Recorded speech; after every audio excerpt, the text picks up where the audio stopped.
Running a business in Durango, Colorado, we have a lot of different options with banks, and I've had various experiences with different banks in town. One of the things that I like about Four Corners Community Bank, the biggest thing that I like, is the personal relationships. The people that I see in this bank are the same people that I see around town, and those relationships are not just a pleasant thing to have, but they actually manifest themselves in what we do with our relationship with Four Corners Community Bank. Since we've started this relationship with the bank here, I've talked to numerous people that are either starting a new business or looking for different business banking options or looking at doing some sort, looking for a mortgage or different things, with banking. I'm always very happy to recommend my friends or people that I have relationships with to Four Corners Community Bank because of those personal relationships.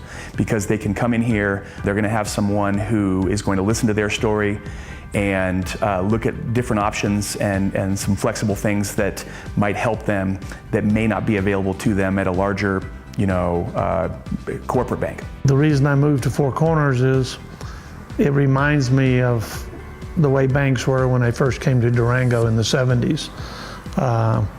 They were almost all local banks, owned locally. The people that ran them had been here a long time, understood the community, understood, especially from the business perspective. Durango's not an easy place to start and run a business.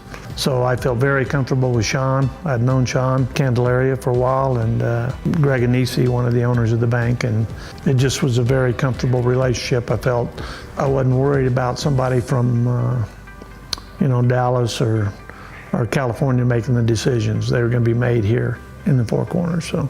But the last 4 or 5 years, as demand for real estate and growth has happened in Durango, demand for storage has gone up as well. And we've put in 2 new buildings in the last 3 years, one with traditional unheated storage, and the most recent building that we put in last year is all climate controlled storage. And we've been able to really fine-tune our unit mix to meet the demands and the things that we've learned about this market over the last 12 years, and it's going really well. Occupancy has been very high.